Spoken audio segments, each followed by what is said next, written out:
जिद्द चिकाटी आणि संघर्षावर मात. सुरूलच्या अक्षय पवारची आंतरराष्ट्रीय कुस्तीच्या आखाड्यात भरारी. आमदार सत्यजित देशमुख यांच्याकडून 75,000ची मदत. कझाकिस्तानमध्ये तिरंगा फडकवणाऱ्या मूकबधीर पैलवानाला शिराळा. सुरूर तालुका व्हावा.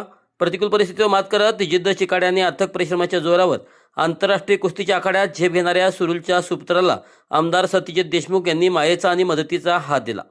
कझाकिस्तान येथे होणाऱ्या आंतरराष्ट्रीय कुस्ती स्पर्धेसाठी भारतीय संघात निवड झालेल्या मूकबधीर पैलवान अक्षय पोपट पवार यांच्या घरी भेट देऊन देशमुख यांनी तिचे अभिनंदन केले. तसेच त्याच्या परदेश दौऱ्यासाठी स्वर्गीय Shivajirao Deshmukh rural development research foundation Shirala यांच्या वतीने 75,000 रुपयाचा धनादेश पवार कुटुंबियाकडे सुपूर्द केला.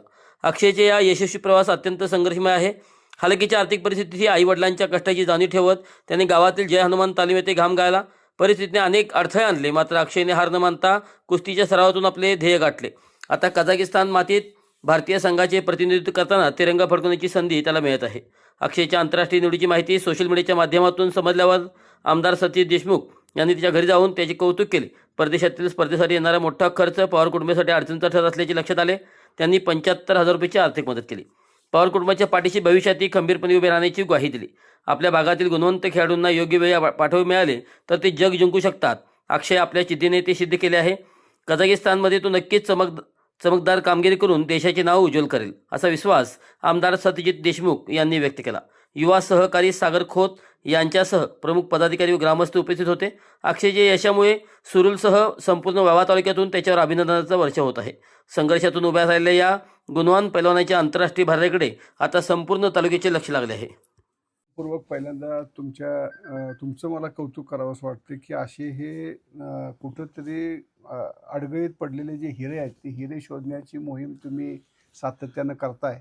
आणि असं म्हणतात की कुस्तीला राजाश्रयाची गरज आहे. ते छत्रपती शाहू महाराजांचं नाव का घेतलं जातं मोठ्या अभिमानानं कोल्हापूरमध्ये, तर त्यांनी तिथं वेगवेगळ्या तालमींना सुद्धा प्रोत्साहन दिलं.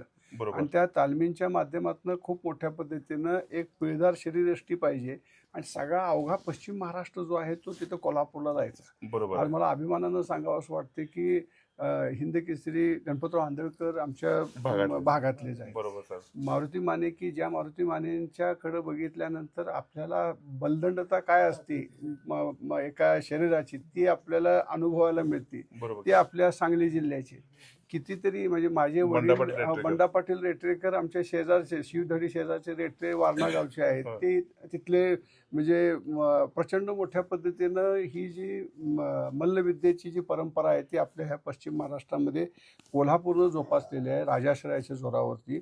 आणि हा लपलेला जो रत्न आहे ते तुम्ही हुडकलं आणि हुडकून ह्याला या निमित्तानं तुम्ही प्रवाहासमोर आणलं, समाजासमोर आणलं, त्याबद्दल तुमचं पहिल्यांदा मी इथं या निमित्तानं अभिनंदन करतो.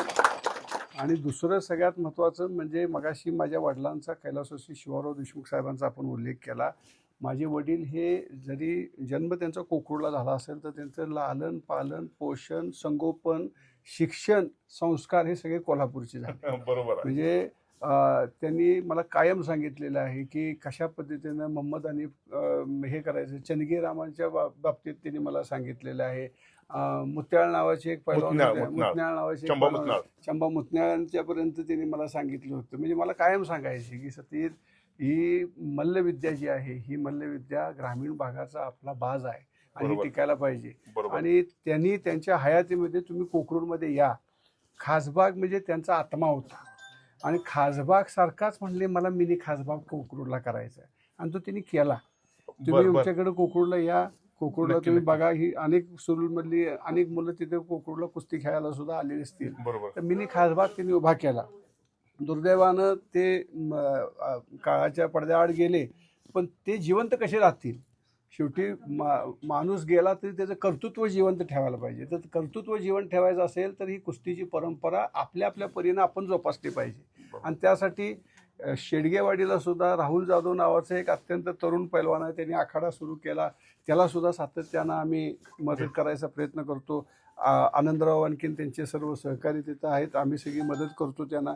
कोकरूडमध्ये सुद्धा एक नव्हे तर 2 कुस्ती मॅट मी कोकरूडच्या आमच्या असणाऱ्या तरुणांना दिलेल्या आहेत. आणि जिथं जिथं प्रायोगिक तत्वावरती मॅचच्या कुस्त्या होतात तिथे तिथं कोकरूडमध्ये येतात मुलं आणि म्हणतात की आम्हाला मॅट द्या. आम्ही त्यांना मॅट देतो. कारण का प्रायोगिक तत्वावरती आता खडाखडीची कुस्ती हळूहळू आपल्या जत्रेपुरती मर्यादित झाली. म्हणजे तुम्हाला कवायत करायसाठी ती चांगलं, पण खऱ्या दम काढायचा असेल तर तुम्हाला मॅटवरती बूट घालूनच खेळायला पाहिजे. आणि जर तुम्हाला ग्रेको रोमन मध्ये तुर्कमेनिस्तानच्या किंवा इराणच्या किंवा बाकीच्या असणाऱ्या मल्लांच्या विरोधात लढायचं असेल तर तुम्ही मॅटवरती सराव करायला पाहिजे. त्यासाठी मॅटचा सुद्धा आम्ही खूप चांगल्या पद्धतीनं प्रयत्न करून 2 मॅट आणलेले आहेत. आणि अशाच पद्धतीनं ह्या असणाऱ्या तरुणाला सुद्धा माझी इच्छा आहे, नरसिंग यादवचं दुर्दैवानं आपलं यस हो दादा सागर नरसिंग यादवचं असंच एक आमचं सुवर्णपदक काही कारणानं आपल्याला गमवायला लागलं. महाराष्ट्राचं भूषण नरसिंग यादव होते आणि अनेक चंद्रहार पाटील असतील किंवा वेगवेगळे अनेक असे नामवंत मल्ल आहेत, सिकंदर शेख आहेत ते आपल्याकडचे आहेत. या सगळ्या मंडळींच्या मार्फत ही जी कुस्ती आहे त्याला एक वेगळ्या पद्धतीचं रूप किंवा